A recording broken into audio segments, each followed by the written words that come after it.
Welcome to LIVEDAF, your online Daf Yomi Shiur.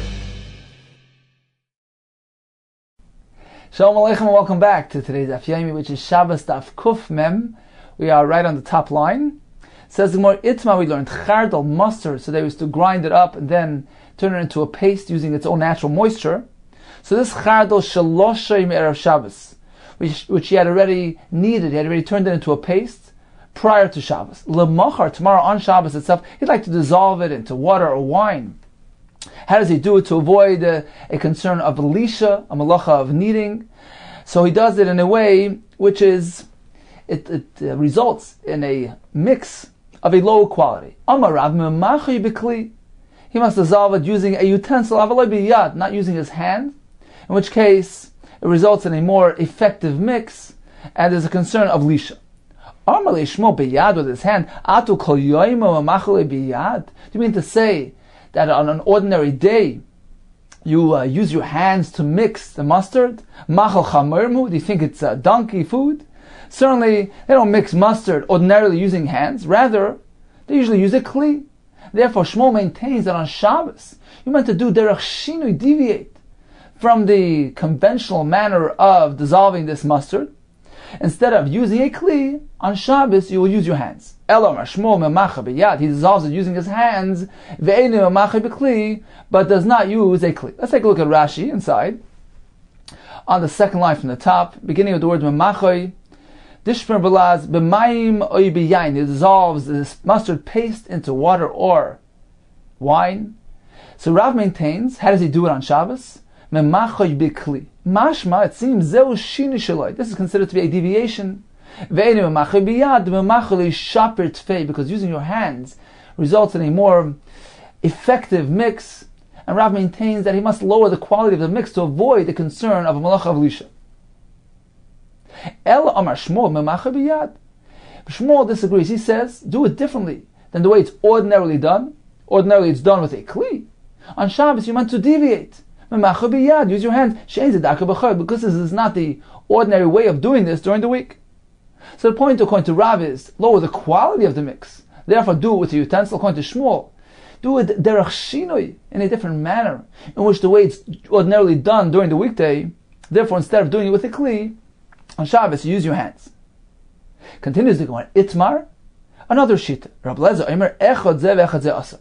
Either using your hands or a kli would be aser.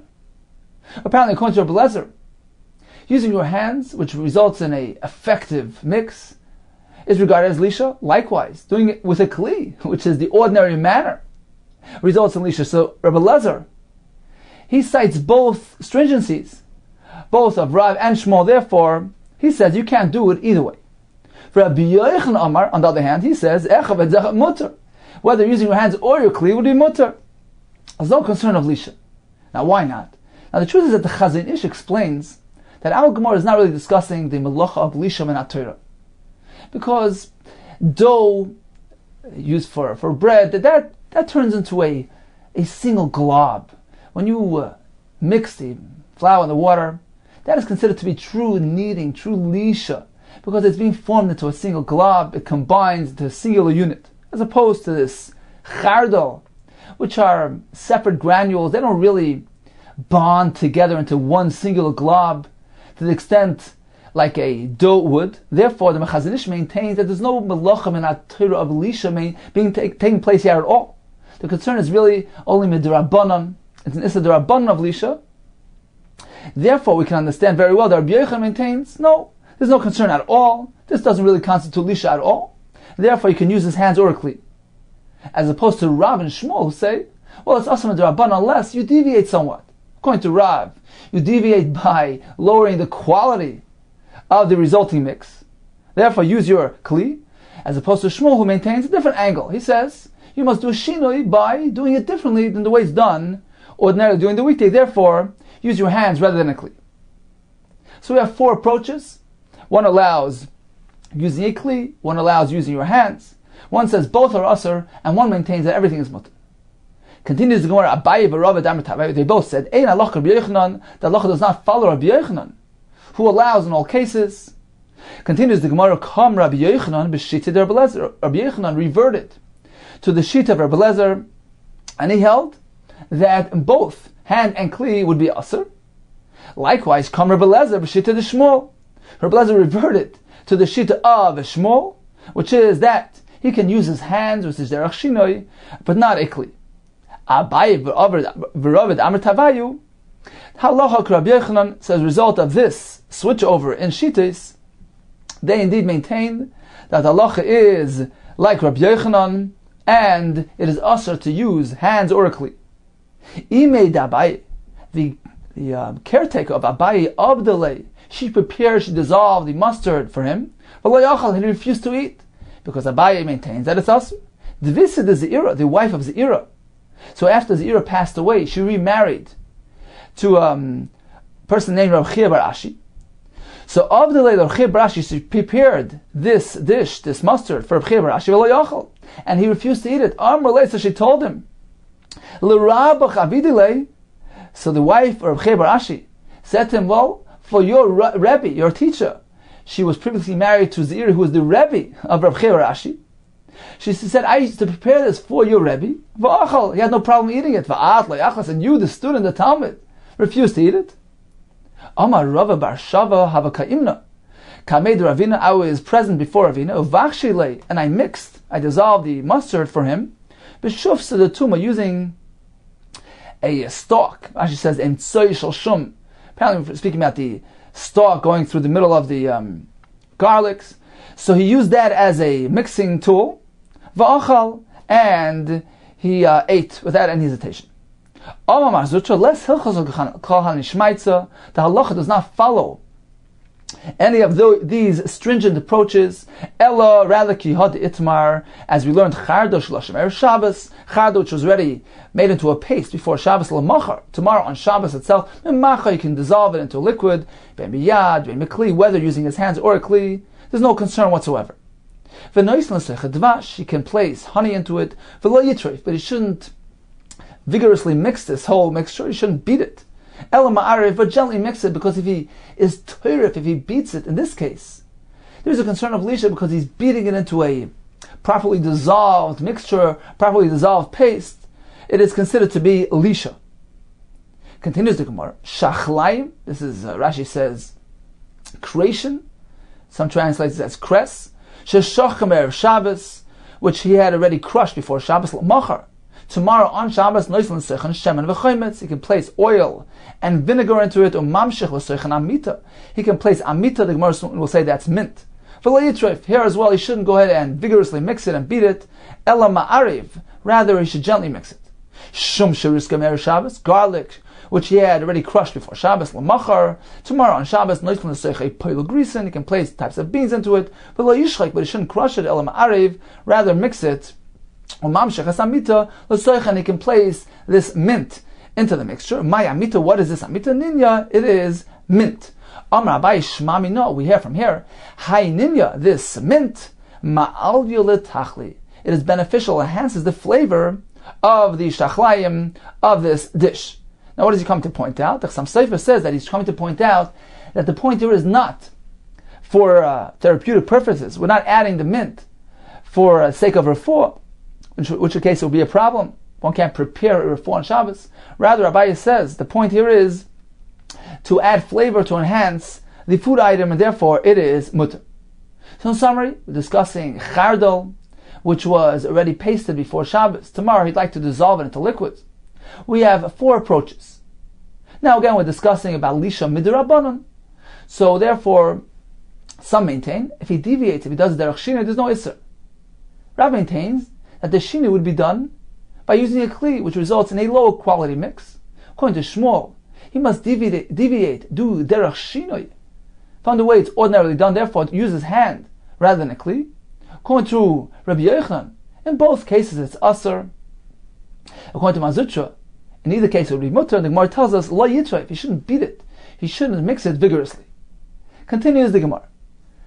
V'oisin anumlim b'Shabbos, Tanarabban, oisin an numilum Shabbos, one may make this beverage on Shabbos, ve'ein oisin an luntis, but a luntis he cannot go and make. Ve'ezi an numlin, ve'ezi a luntis, what is this an numlin, what is this a luntis? Explains the Brisa. An numlin is yayin, wine, udvash, with honey, or pilpulin and peppers. Aluntis is yain yashan. It's a recipe using aged wine, umayin, slun, clear water, uva afarsim, and balsam. The avdi lebei misusa. What do they prepare this beverage for? It's meant to be drunk after exiting the bathhouse. Lebei misusa, the bathhouse. Lemekar, to chill, to cool off. So it's for the sake of refuah, and therefore one cannot go ahead and prepare this on Shabbos. Rashi says, Dugmas refuah. It resembles refuah. Amar Rav Yosef, Zimna Chada, there was one time Alis Basar Mar Ukva. I followed Mar Ukva lebein bami into the bathhouse. Kinafki, I saw you when I came out. Ashkayan. He served me chamra, this wine, this aluntis concoction, chad kasa, 1 cupful. V'chashi mi binsa de rashi. I drank it and I felt, I was chilled to the extent of my whole body. Mi binsa de rashi, from the hair of my head, v'atufa de kari, and I felt the chill up until down my toenails. Tufa de kari is my toenails. V'yishgayan kasachrina. Now, had he served me another cup of this drink, perhaps it would have caused me to be in such a state of danger. And if I would have been spared from danger, Hashem would have saved me. I have a mistafina. I would have had reason for concern. Dilma menakuli mischusa. Perhaps they were going to deduct from my reward, from my points, the alma, the asi of the next world. So apparently it had such a strong effect on him that it chilled him to the extent that he felt 1 more cup, he would have been in danger. Says the Gemara, V'amar ukva. But regarding Mar Ukva himself, the shasi kol yami, he would drink this every day, and it didn't cause him any harm. Shani Mar Ukva, the dashpe, Mar Ukva is different, because he was accustomed to drinking this, and therefore it was not detrimental to his health. Continues the Mishnah. Ein shoyunis achiltis b'poishim. One may not soak chiltis. This is some resin, some residue which is extracted from various roots. It's very sharp, and they would soak it b'poishim in lukewarm water to be used for refuah. So one may not prepare this refuah on Shabbos. Aval noisan sechachaymitz, you can place the chiltis into vinegar and use it to dip his bread in it. Vein shelinis ar karshinin, one may not soak karshin vetch, type beans which are used for animal feed. He can't soak it in water, which will enable the skins to float up and separate from the food which is considered to be boirer. Likewise, he cannot rub them to remove the psilas. Aval noisan l'sechakvar, he can place the karshin into a kvara, into a sifter, or into a basket, despite the fact that perhaps the psilas will fall through the cracks. There's no concern because he's not actually manipulating, he's not shaking it, he's not doing better. Ein koivrinus teven b'kvara. One may not sift teven, which is processed hay. He'd like to get the chaff, the inedible fibers out of the teven, this animal feed. So you cannot go ahead and sift the teven in ikvara because it's boirer, even though it's animal feed. That also involves boirer. You shouldn't place it on a high place. B'shvil she'er the mites, these inedible fibers which the animal won't eat, that mite should not descend, should not fly away. So you can't do these things which will bring about separation and boirer. Aval noitel hu b'kvara. He'd like to go transport some of this hay to his animal into the avos, into the feeding receptacle. So you can use the kvara to transport. Aval noitel hu b'kvara.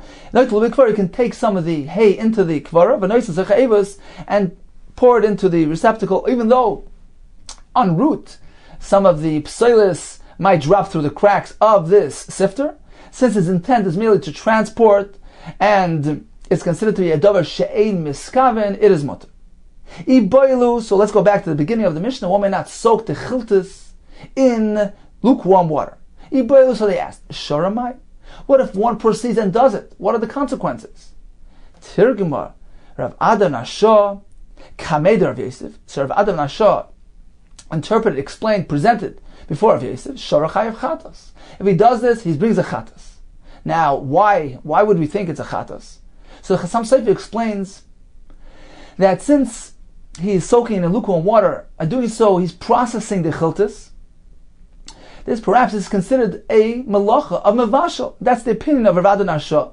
Just as we find when one rinses salted fish, the Gemara later will tell us, even though he's merely rinsing with hot water, that's considered to be a malacha mevashel, because the concept of mevashel is relative to the need of the item. So here, since merely soaking in lukewarm water already accomplishes what needs to be accomplished, that is considered to be a vashal. That's the opinion of this sheet.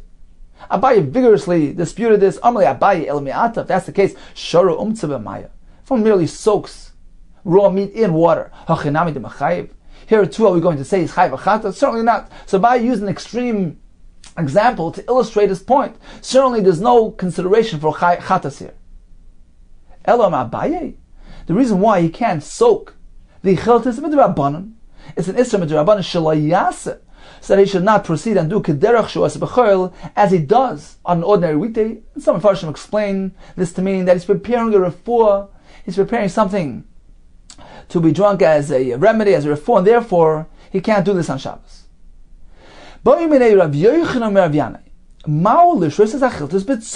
So ordinarily they soak it in lukewarm water.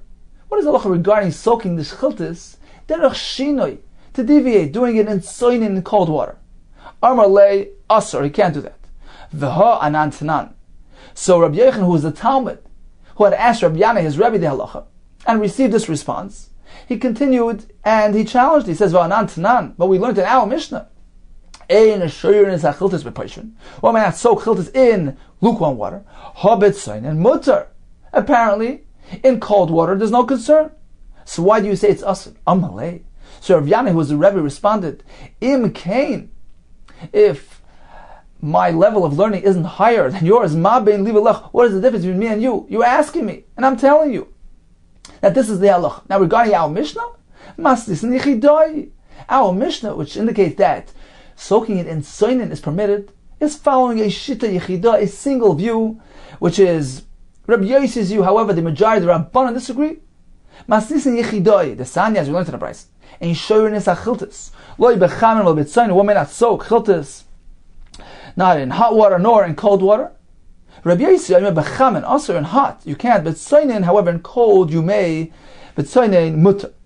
So apparently the point of Machlokes is that Rabbi Yossi maintains that since he's doing it derech shinoi, he's deviating, he's different than the ordinary soaking, he's using cold instead of warm, it's mutter. Whereas the Rabbanan maintain that the difference between lukewarm and cold is not such a discernible difference here.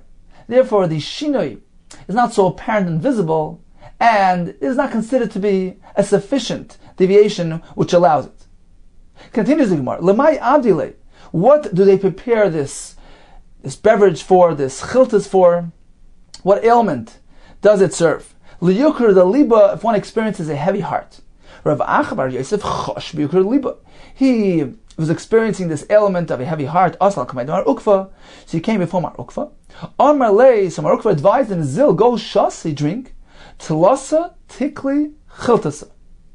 So chiltasa is this chiltis. Soak it in water. And the amount of chiltis, the quantity should be tlasa tikli, the amount that weighs as much as 3 gold coins. Mishkal gimel zehuvim, Rashi says. So that's the quantity of chiltas that you should soak and drink that water. But tlasa yomi, you should do this 3 times over, 3 consecutive days. Azal ishtis, he went and he drank chamsha b'Shabbos, which was on Thursday, or Mali Shabbos, which was on Friday. Now came Shabbos, let's suffer in the morning, Azal shal b'midrasha. So he came to the Beis Medrash, so he went to ask whether or not he can continue with this process. Omar Lei said, they responded to him, Tana devei Ravada. We learned by Ravada, V'amrila Tana devei bar Ravada, Shoy Sodom, Kavai Kabayim ben Echoshish. A person could drink a large amount of this juice, a kav, or even 2 kav, without any concern. So you can go ahead and drink it, even on Shabbos. Amar Lewis, he responded, Lishtes like him. I never had a question regarding whether or not I can drink. Lishwes might. I wanted to know whether I can soak it. Rashi explains, drinking is no concern because this extract is drunk even by healthy people, not necessarily for a food. So drinking certainly doesn't involve any isser, because as we learned earlier, food and beverage which is drunk by healthy people may be drunk and eaten on Shabbos, even if his intent is for remedial purposes, it's okay, because the isser is only when it's clear and evident that it's being done for a food, as opposed to drinking this which even standard healthy people would drink. The question is regarding preparing it, soaking it. Apparently for the Gemara it sounds like when it's around, when it's already prepared, then healthy people would drink it. But to go ahead and trouble yourself to actually go through the process of producing it, that's done for 4 purposes. So in this case, there's a concern. So what is the halacha? Can I go ahead and do this on Shabbos? Amalahu Rab Chia bar Avin. So Rab Chia bar Avin responded to them. I had a similar experience. And I went to ask Rav Ada bar Avin, and he didn't have a response from me. So I came and I asked Rav Huna, and he said, this is what Rav said. You can soak it in cold water, and then place it in the sun to warm it up a bit. So it's allowed. Says no command is shari. So apparently Rav was following Rabbi Yossi, who we learned earlier allows soaking the chiltis in cold water. He wasn't following the shita of the Rabbanon. Says the Gemara, no, afilu lemanda aser. Even the shita that does not allow soaking in cold water, that is only heichad lo yishtik klal, when he has not drunk anything. So he's initiating the process. He can't do it on Shabbos. But in our case, kivan the ishti, since he already begun the process, chamsha on Thursday, mali shabbata, and on Friday, if he won't continue drinking this on Shabbos, mistaken, his life will be in danger. He's in a sakana, and therefore, for pikuach nefesh, one could do anything. But apparently Rav held that preferably you should do it derech shinoi. Don't soak it directly in warm water or lukewarm water. Rather, do it in cold water and place it in the sun derech shinoi. So in summary, regarding chiltis, one may drink this juice. Regarding soaking it, so in lukewarm water, it's asur. Regarding cold water, we have machlokes. The Gemara concludes if he has already begun drinking Thursday, Friday, and now stopping it will put him in sakana. One can go ahead and even soak it. L'chatchila should do it in a deviating way. Derech shini. Continues the Gemara.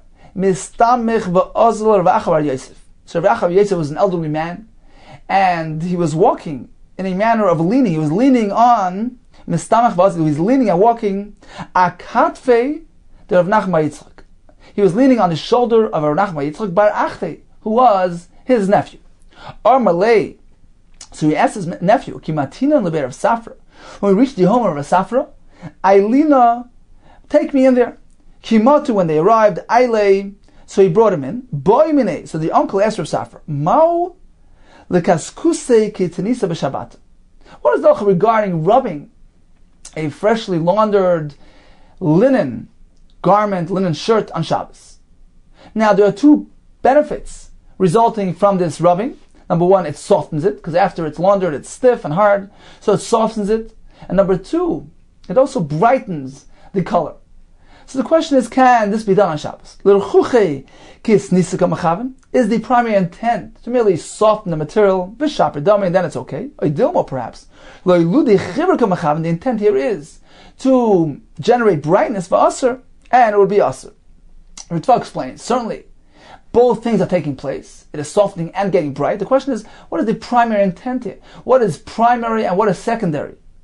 How do we characterize the ma'aseh, the act here? Is it defined as merely a softening ma'aseh and therefore it's mutter? Or do we characterize it as a brightening ma'aseh and it's also? Or Malay, Sir Safra responded, it's allowed. The intent is merely to soften and it's allowed. Kinofik asa, when the uncle came out of the house, Armalei, so the nephew asked him, my boy, Marminei, what did you ask of him? Armalei, so the uncle told him, boy minei, asked him, can one rub this garment on Shabbos? He told me he can do it. So the nephew asked him, why didn't you ask him regarding a scarf, which is externally worn and more publicly visible? In which case, perhaps there's more reason to characterize and define the rubbing act as a brightening masa, because a person is more particular regarding something which he wears externally. So why don't you ask him regarding that when there's more reason to assume that it's asr? Why did you ask him simply about an undergarment which is not so visible? You could have asked him regarding the suda, which would have been a greater chiddush if you would allow it. So the uncle responded, I had no question regarding the scarf. I already asked Rav Huna regarding a scarf, upashatli, and he responded that one cannot rub that scarf. So the nephew asked him, So why couldn't you simply derive the halacha regarding the shirt from the halacha of the sudar? Why did you have to present a new shaila? Amalei, so the uncle responded, there's a difference. Hasam mechzi kilu dechivra. By the scarf, it appears like he's generating brightness because it's externally worn, and he's makbid particular about it. Therefore, we characterize the maisa as a brightness generating thing. Hacha, regarding the shirt which is worn underneath, lo mechzi kilu dechivra, it doesn't appear like generating brightness. So I had reason to think that perhaps it would be different than the scarf, and indeed, he confirmed that, and he responded affirmatively, that one may go ahead and rub it. Omar Rav Chizda, hai kitnisa, this freshly laundered shirt, which they would hang using a pole, a piece of wood, like a hanger, which is muktzah, because Rashi says it's useless, it's meant for firewood. So how's he going to get the shirt off the hanger? Mishalfu lidi domi kanya, to simply slip the shirt off the kana, shari, that's mutter. Because although he's indirectly moving the kana, that's called an indirect tiltal, and that's allowed if it's for the sake of the davar mutter, for the sake of the shirt. But to directly touch the kana, kanya mimena, to pull out the kana from the shirt, that's asur, because he's directly touching muksa. Amarava, vim kleiki vayu mutter. If we're speaking about poles which are part of the weaver's tools, in which case there's no concern of muksa. As Rashi explained earlier, on Daf Gimel, they're not particular about misusing these poles, using it for other purposes. It is not designated for malacha, therefore there's no concern regarding pulling out the pole. Tosfos learns that it's actually designated for malacha, but one can remove the pole because he needs the mekayma, he needs the place of the pole, he needs to use the shirt. Therefore, he can go ahead and move this pole. Omar Rav Chizda, hai kishus adiyarka. This bundle of vegetables. So kishus adiyarka is referring to the strap. So they would take some reed, some type of branch, and tie together the bundle of vegetables with it. So is that strap muktzah or not? If it's edible for an animal, one can move that strap as well. But otherwise it's muktzah, and it is also to be moved. Amar Rashi, Amar I tell you the bisra, this rope used to hang meat, one can move it on Shabbos. The kavri, the one used to hang fish, that absorbs the stench of the fish, the odor, and it's repulsive. Asur, it cannot be moved. It's considered to be muktzah machmas mius, on account of its repulsiveness. Omar Rav Katina, ha'imid be'emtza hamita, if one stands in the middle of a bed which is used by a couple, kilu oimid be'kreisa shalisha, it is tantamount to standing on the belly of a woman, meaning it can generate inappropriate thoughts. Vilav milsi, the Gemara concludes, there's no concern. A person has the ability to control his thoughts. V'amar Rav Chizda, the Gemara will proceed with a list of pieces of advice. Some of them referring to a Talmud Chacham, a Ben Yeshiva who was living on a tight budget, and the Gemara will give us some home economic advice, how to save money. V'amar Rav Chizda, Barbe Rav, so this Ben Yeshiva, this Talmud Chacham, the Zovan Yarka, who goes and purchases a bundle of vegetables, Lizben Aricha, should go and buy a long bundle. Why? Kisha kikisha. The thickness of one bundle is like the thickness of the next one. So they're all the same thickness and equally priced. And the length comes along automatically as an added bonus, which is included in the price. Therefore, go ahead and choose the longest one. Likewise, when it comes to a bundle of kanim, of reeds, this Ben Yeshiva, the Zav and Kanya, purchases a bundle of kanim. Lizben Aricha, you should purchase a long one, tunaki tuna. The bundle is like the other bundle, equally thick and equally priced, but the length is something which is a bonus, which comes along, comes along on its own. Doesn't have an abundance of bread. You should take care not to eat certain types of raw vegetables, since they generate appetite, and we will not have enough bread to satiate his appetite. When I was poor, I refrained from these vegetables, since it would rouse the appetite. Likewise, when I became wealthy, I also refrained from these vegetables. When I was poor, because these vegetables generate appetite. which I could not satisfy. Basirusi, and in my wealth, I refrained. It seems like you refrained from all types of vegetables. Da'amina, I figured, heicha da'ayel yarka, in the place where vegetables can enter, layol bisavakavri, instead should enter meat and fish, which are more healthy and more nutritious. V'amar Rav Chizda, barbe Rav deloy nafishali rifta. So this barbe Rav who does not have an abundance of bread, he shouldn't be the one honored to make the hamaitzi, to cut the slices and serve the guests, because, Rashi says here means that he should not cut up his own bread. He shouldn't eat it in pieces incrementally, because eating bread in this manner doesn't provide the proper svia. It's not derech svia. It doesn't properly satisfy a person. Rather, he should eat what he has all together in one shot. The Babi Rav does not have an abundance of bread. He shouldn't be the one honored with making the hamaitzi, slicing the bread and handing it out to the guests. My time and why? Since he doesn't really have enough for himself, perhaps he's not going to dish it out with a ayin yafa generously, for concern that he will not have enough for himself. By myself, when I was poor, I refrained from being beitzeh, from slicing and serving the bread, for this concern, until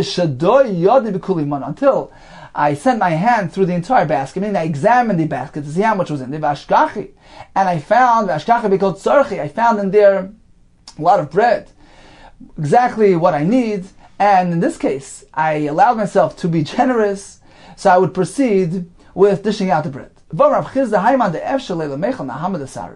has the ability to eat low quality bread, which is cheaper, namad sahari is barley bread, and he prefers instead to eat high quality bread, and he eats wheat bread, which is more expensive, he transgresses the issur bal tashchis, which is merely wasting unnecessarily. If one has the ability to drink beer, he insists on drinking wine, because he's wasting. The Gemara concludes, it's not the case. Why? Bal tashchis the gufa adif, maintaining one's health. So bal tashchis the gufa means neglecting one's health is a superior consideration. What was created to serve man. So rather spend some more and procure high quality food to maintain your health. So this Barbi Rav who does not have access to oil, and they would rinse their hands prior to Birchas Hamazon to cleanse it. So what should he use instead of oil? Should wash his hands with stagnant water, sitting in charitzi, these cracks, meaning stagnant water, which Rashi explains attracts the accumulation of this algae-like thing, which is like an oily substance, and can be substituted for oil. When he goes to purchase meat, Lizbin Unka, he should purchase the cut of meat, which is by the neck. The Isbeit Tlosa Mini Bisra, because in that cut of meat, he will find 3 varieties of meat all in one.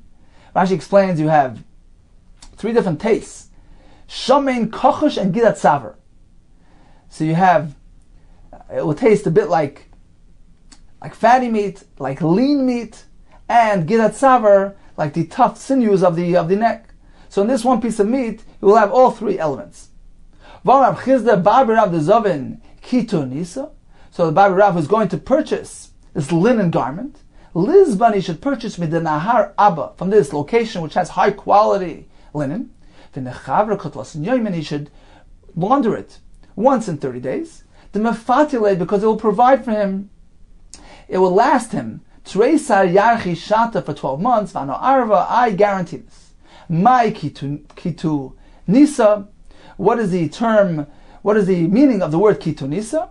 This elegant garment is Kita Na, good company. This elegant garment opens up the doors for him and enables him to join good company. So a Barbi Rav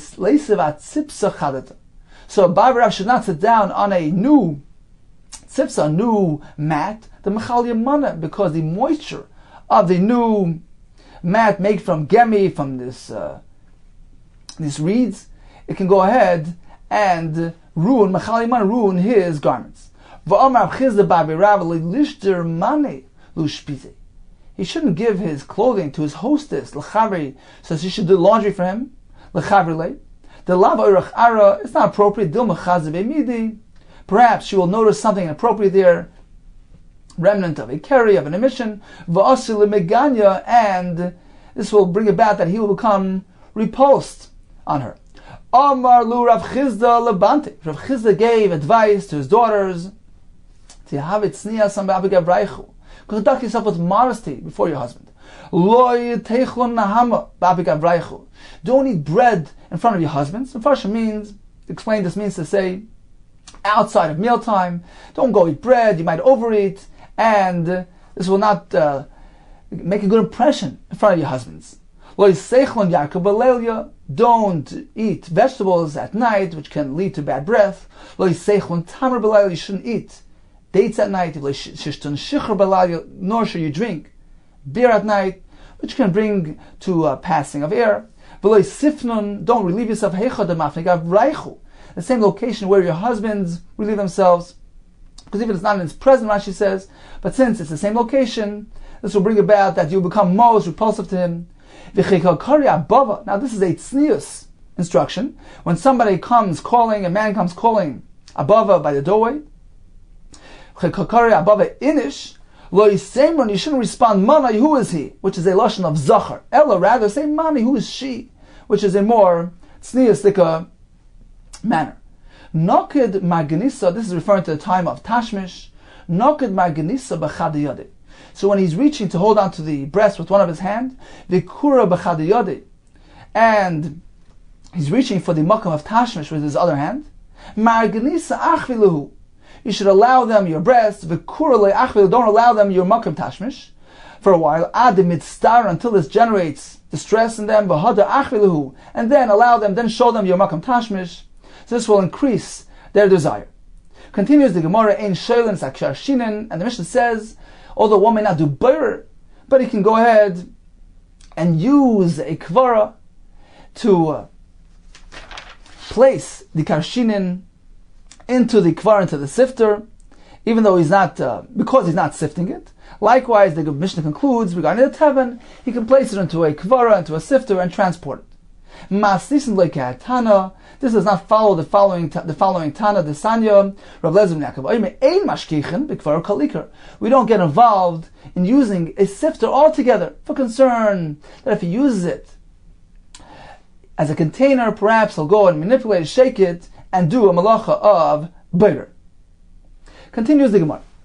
So a patam was this ox which was fattened for slaughter.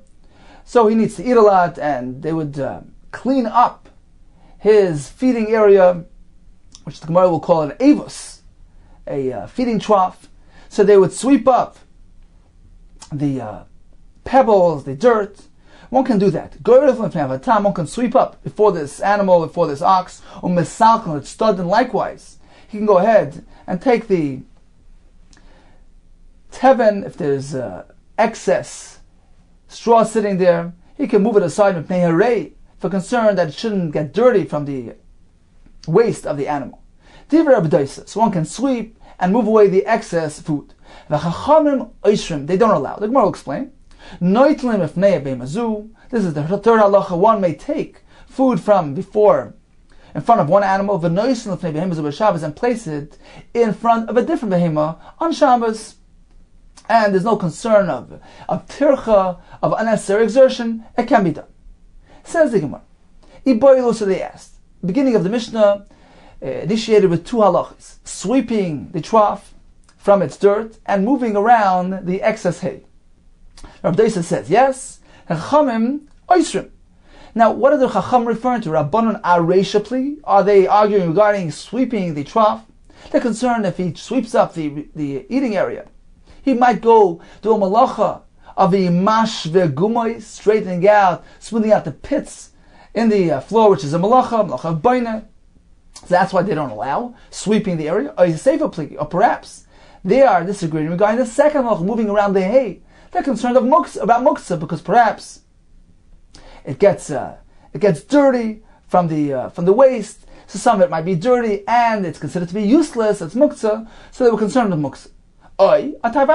Alternatively, their machlokes is on both. They are disagreeing regarding both. You can't sweep on account of a concern of malacha. You can't move the hay on account of muktzah. So is it first thing, the second thing, or perhaps on both? Tashma, the Sani, we learned whether sweeping the avus or moving away the teven, lo yisal ken l'stad, then he cannot move it to the sides. So they disagree regarding both halachas. This machlokes, this isser, that the Rabbanan don't allow sweeping the trough, be'evish shel karch, sweeping a trough built into the ground, where there's a true concern of malacha. If he sweeps it, he might see some uneven ground and straighten it out. Aval be'evish shel keli, but if it's an evis of a kli, it's an eating receptacle, which is a utensil, not in ground. Divrei kol mutter, all agree that it's mutter, because there's no concern of malacha whatsoever. Says the Gemara, "Eivus shel karka meikil man deshari." Can you say that an eivus built in the ground, anybody would allow? Rav Deisa would allow? Hokamashvi gumais. What about the concern of doing the malacha of straightening out the gumais? Eloi itma'achivna. If we learned, this is the proper version. Amar Rav Chizda machlokes be'eivus shel kli. The machlokes, meaning Rav Deisa allows sweeping is only regarding a kli eivus. Aval be'eivus shel karka, but if it's a eating area built into the ground, also all agree, even Rav Deisa would agree, certainly there's a concern of a malacha of ashvaz gumais. So when it comes to karka, all agree that it's asur, and the machlokes is by kli. Rav Deisa says there's no concern. There's no malacha in this kli. Whereas the Chacham say, well, if we allow him to sweep up the kli trough, perhaps that will lead him to sweep up even an eivus shebek karka, which involves a malacha. Now the Mishnah had a third halacha, which was moving around food from one animal to the other. We have one brayso which says, one can take food from a behema whose mouth is yafa, is nice, and he can take that food, so he could transfer the food from the animal who has a good mouth, a pleasant mouth, and places that food in front of a behema whose mouth is not nice, a bad mouth. So we're going to see what this means. So one brayso uses these words. We have another brayso which seems to contradiction. You can take food from the behema who has a ra mouth, a bad mouth, and places it before a behema whose mouth is nice. Omar Abaye, I'm going to explain. There's no disagreement. They're both one and the same halacha. Both braysos concur regarding the halacha. It's just a question of terminology. They both hold mikami chamar, to take food which was placed before a chamor, a donkey, to take that and transfer it lekami tura, to place it in front of a ox, shaklina, and certainly we can move it. Mikami tura, lekami chamra, to take food which had already been placed before a shiur and place it in front of a chamor, lo shaklina, all agree that's not allowed. And the reason is, Rashi explains, because the manner that which a donkey eats is not the same manner that a shiur would eat.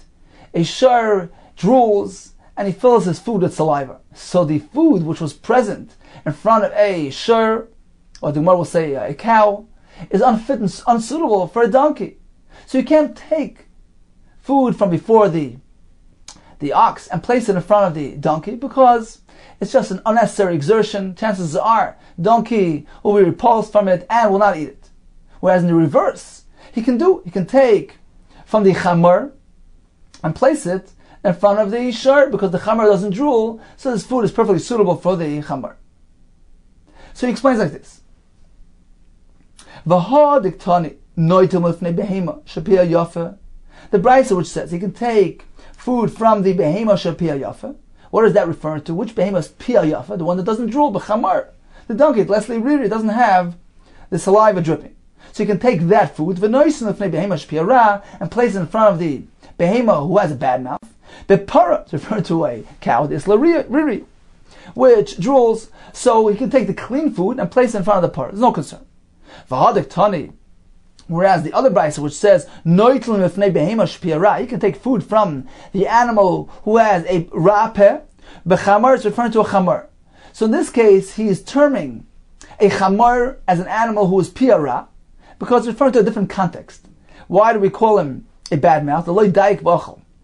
He's not selective, he's not particular with what he eats. He eats all kinds of things, kaitzim, barkanim, thorns, so he's not very particular. That's why we refer to him as an animal whose mouth is ra. He's not a fine-mouthed animal.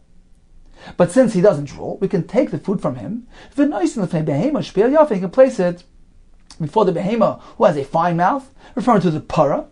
The daika b'achal, who is very particular regarding what it eats.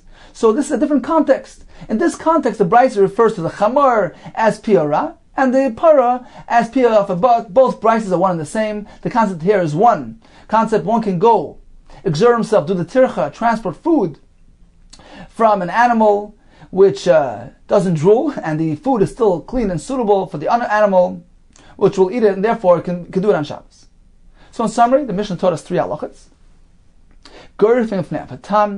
One can clean up the feeding trough in front of this animal. And the Gemara concluded, if it's an avos karka, all agree it's asur, for concern that he might smooth out the earth. If it's an avos of a kli, if it's a kli receptacle, then we have a machlekes. According to Avdei, it's mutter to clean it.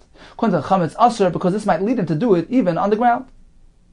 Regarding moving away the teven, the extra food sitting in front of this animal, according to Avdei, it's mutter. According to the Chacham, it's asur, because we're concerned that it's partially dirty on account of the waste, in which case there's a muksa involved. And finally, the Mishnah told us one can transport food from one animal to the other. The one concluded he can take from the chamar and place it in front of the par. Okay, time for a brief review of today's daf. We began with chardal, mustard, which was already formed into some sort of paste. It was ground and it was pasted using its own natural moisture. Now on Shabbos, he'd like to dilute it, dissolve it into liquid. Can he do so? Well, there's a concern of lisha. And we explained we're speaking about lisha b'derabbanan. Therefore, according to Rav, if he deviates, if his efforts result in somewhat of a lower quality mix, if he uses a kli, then it's mut. According to Shmuel, as long as he does it differently than the way it's ordinarily done during the week. So if he uses his hands, then it's allowed. According to Rabbi Yechon, either way it's asur. According to Mazutra, either way it's mutter, as long as he doesn't beat it, he doesn't vigorously mix it, in which case it would be a concern of lisha. We learned about chiltis, which is this type of extract which is soaked in water, lukewarm water, for the sake of refuah. Now to drink this is mutter, because even healthy people would drink it. Regarding soaking and producing this beverage, doing it into paishrin, lukewarm water, would be asur, because it appears like he's doing a refuah. If he's doing it in sainin, in cold water, in which case he's deviating from the norm, this is machlekes. According to Rabbi Yossi, it's mutter, because that's a shinu. According to Rabban, apparently it's not a significant enough deviation which allows this. Now, if a person needed to take this for refuah, and he began before Shabbos, can he continue on Shabbos and actually soak it if he needs it?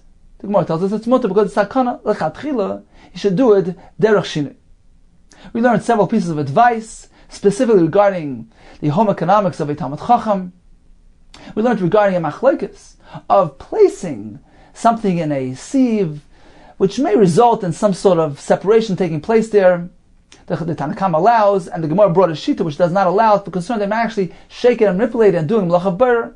We concluded with those 3 halachis. One regarding sweeping up the trough, but machlekes if it is a avos kli, regarding moving around the hay, which may be dirty and sullied, but machlekes regarding transferring food from one animal to the other. The Gemara concluded he can take it from a donkey, which doesn't drool on his food, and place it before a cow, which will gladly eat it.